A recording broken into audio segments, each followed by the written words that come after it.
Hey there fellow creators, Ben here from Cinder Studios, and this week we are talking about a brand new and the newest blue pigment, YInMn Blue. But what is it? What was that word? What did you say? And why should I care? That and more coming up.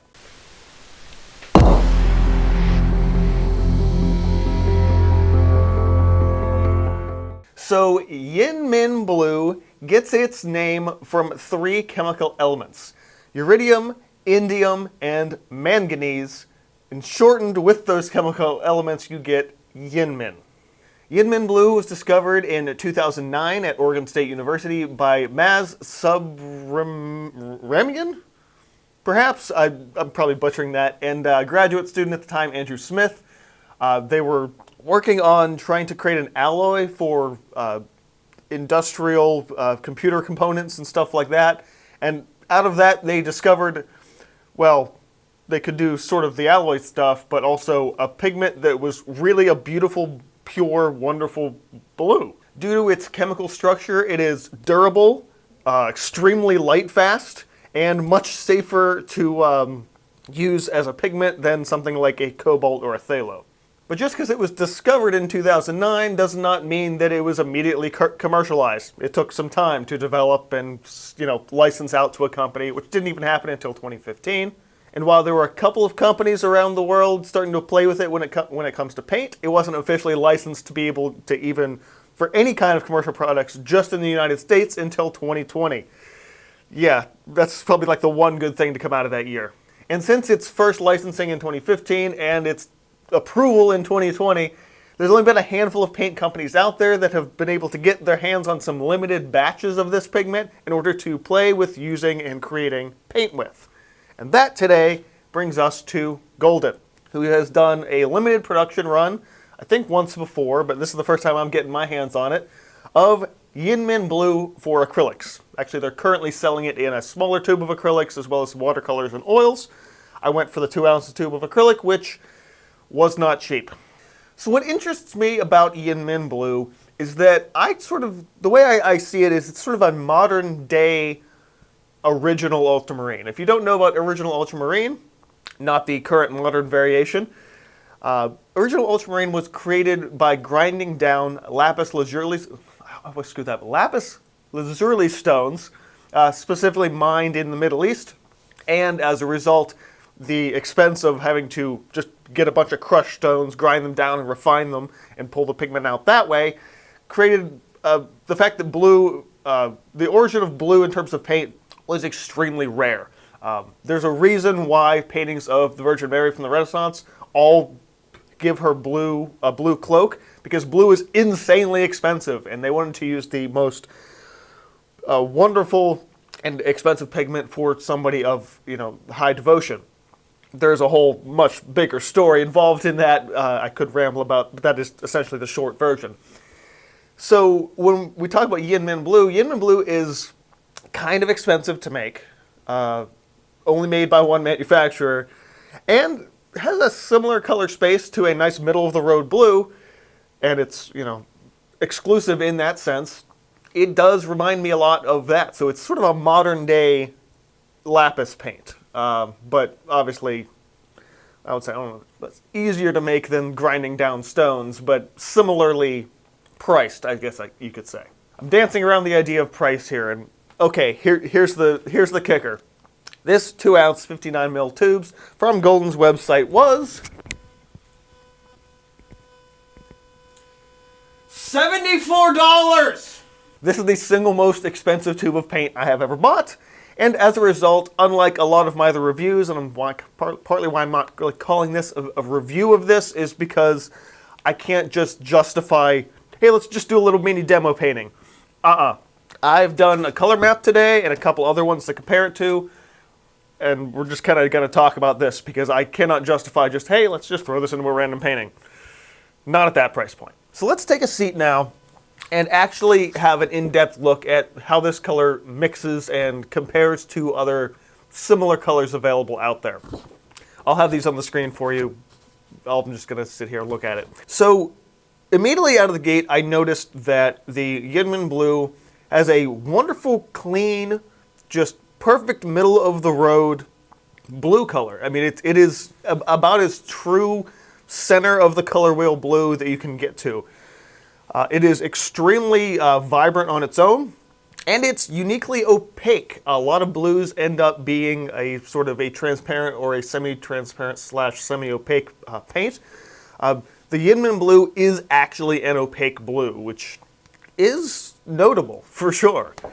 Now, I wasn't really sure what this was going to be like mixing. I mean, I've never tried this paint before, and any time I'm doing a color map or a test or anything like that, like, well, I got to mix it with my other colors and see what it does. But within 3 colors, I was like, oh, this is really different.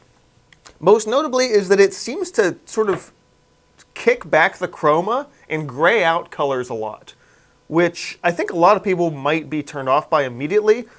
But by the time I was mixing into my greens, I was like, oh, this is an absolute game changer for painting realism.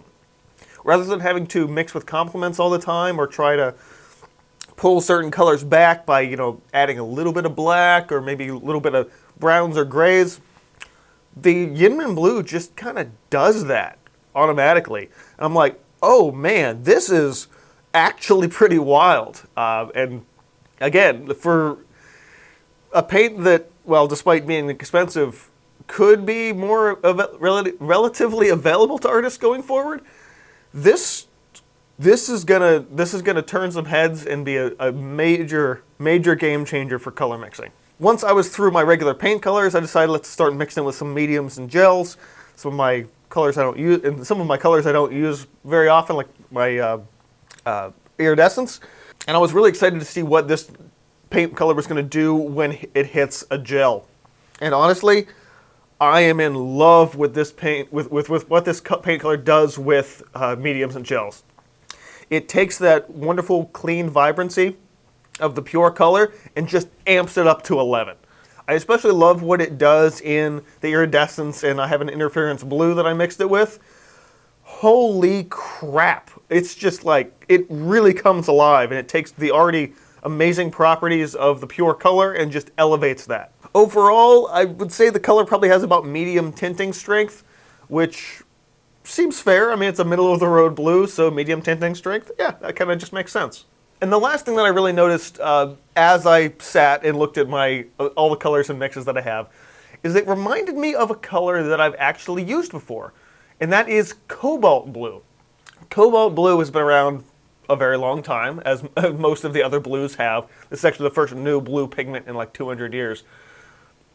So it's like, okay, you know what? I bet I still have a color map of cobalt blue. I used it. It came off of my regular color palette probably about 3 or 4 years ago, and and I had used it previously before that for like 4 or 5 years. I fell in love with it at first, and then just kind of got away from using it. I was finding I was grabbing my cerulean or my Prussian a lot more than the other colors, so it worked its way both on and off of my palette in turn.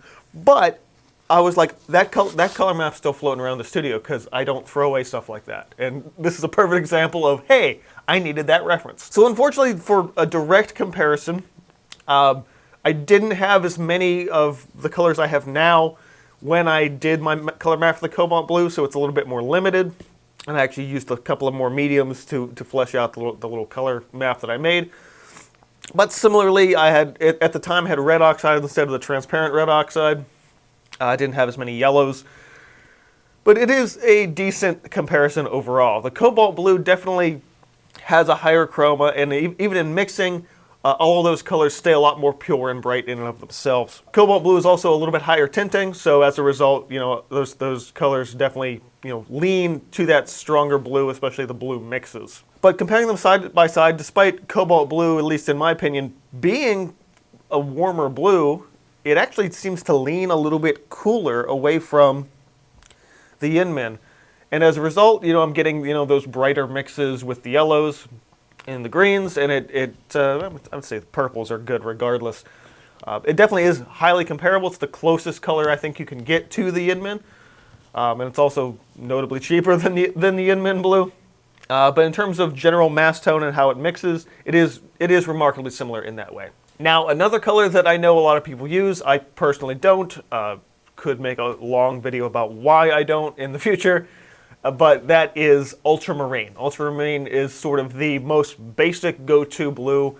It's in like a lot of color mixing and color theory sets. And if you're getting started with blue, you know, modern ultramarine is, I think it's referred to as French ultramarine technically, but it is, generally speaking, the go-to blue for a lot of artists, just not me.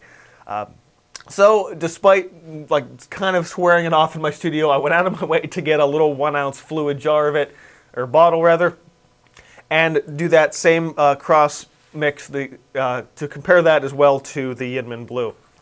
Immediately I noticed, and I haven't had ultramarine in my studio for the better part of a decade, so I immediately noticed just how really far into the warm side that ultramarine leans. It is a very, very, very red leaning blue. As a result, the mixes, similar to the cobalt, definitely hold a little bit more that vibrancy and that chroma compared to the YInMn, but overall, I think it's similarly comparable to the cobalt blue. I mean, both do fairly similar things because, I mean, they're all blue paints.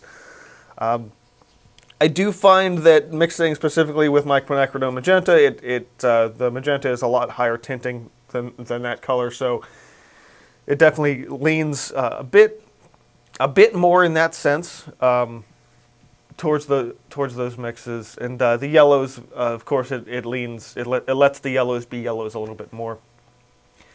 Other than that, I said I wouldn't get into it, but this is my thought on ultramarine blue. It's not special enough. It doesn't do anything notably different. And just looking at this color map, it's like all the mixes to me just feel really boring. But it gets the job done. So I mean, no shade on you if you like using it, but I just have never really found a lot of use for it in my own studio. Now, something to note both about the cobalt and the ultramarine mixes is that both of those colors are sort of in that semi-transparent, semi-opaque realm. Again, comparing to the YInMn Blue, you are looking at an opaque color in the YInMn and a semi-opaque in the other two.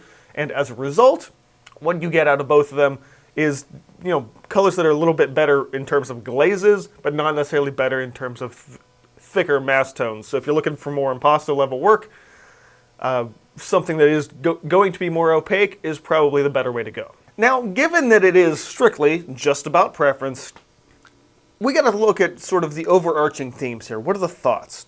Again, I'm sorry I couldn't necessarily do a whole demo piece for this. Again, this was an expensive tube of paint, and I'm not just going to be like, hey, willy-nilly throw it on the palette and mix it with 1,000 other colors. And I think that's the important takeaway here. This is a special color. It is the best way to describe it is that it's a leap forward in color and artistic supplies. It is a piece of what you could call modern history. This color is a milestone in color science, in chemical science, in artistic use. And as a result, because it is limited, it's not super mass produced. You're probably not going to see it on store shelves for a really long time. It's going to be a special order forever. Not forever. I would say the next at least 10 to 20 years before they can really find a way to mass produce this pigment. But then again, because it's using uridium, indium, and manganese, which are rare earth elements also used in electronics manufacturing, I don't think that the color itself in the long term could be mass produced to that degree. While yes, it is a beautiful blue. While yes, I love the fact that I've gotten my hands on a tube of it, this isn't going to be just, oh, I'm doing a painting, I'll grab some blue, I'll squeeze it onto my palette. No, no, no. This is a special blue. So for that reason, I think, at least in my studio use, I'm going to find a way to do a painting that highlights just this specific color. So something like a monochromatic painting, something that's simple, probably more so in design, to really elevate the color itself, to be sure that when I do mix it with other colors, but probably just black and white, honestly, to keep its more pure color, I'm not wasting the paint. And at $74 a tube, I gotta be damn sure that I'm not just gonna squeeze this out randomly onto my palette. So I'm a bit curious if you guys have even heard of YInMn Blue at all. For high intensity color nerds and pigment nerds, I think there's quite a few of us out there that have at least heard of it. Maybe didn't really know what it was. I hope this video has helped with that. But normally at this point of an art video of mine, I say, have you used it? Have you tried it? But here's the thing. It is an expensive luxury color. It is a specialty paint that even in Golden's defense, which you can, at least at the time of recording and uploading this, you can, I think, still go to the website and get some for now. I don't expect you to go out and get this. It is the single most expensive tube of paint I've ever bought. And as a result, I don't want you to use this video as encouragement to make poor financial decisions. This was a treat for myself. And I'm very happy to have it. But I don't think the smaller individual hobbyist artist should go out of the way to get this stuff. But on the off chance that you did try it, I'm curious what you guys think. Especially about my color mixes, especially about if you think this is a color worth using for artists. Just because there's a pigment out there doesn't necessarily mean every artist should use it, or it should even be made into paint in the first place. From what I can see, expensive, yes, but it's a cool color. And being able to try it at least once, to me, I think is valuable. Also, when I do get around to making that painting that features the YInMn Blue, you can be damn sure I'll make a video about it. But that's going to be it for this week's video. If you enjoyed this or like hearing me talk about colors and paint colors, hit the like button and let me know your thoughts and comments below. If you'd like to see a video with me talking about the history of other colors more, specifically blue, which actually has a really wild and vibrant history, as I touched on a little bit here today. Vibrant. A little bit of a pun there. Also, let me know that in comments below. Stuff in the description box below, including community Discord, sign up for my newsletter on my website, where to check out my artwork, and where to buy it. Thanks, guys, for watching. Keep on creating. This has been from Cinder Studios, and I will see you guys next time. That was better. I had to reshoot this whole video, because the first time I did it, I was rambly and incoherent. I shot this last night. I was like, I can do way better than that.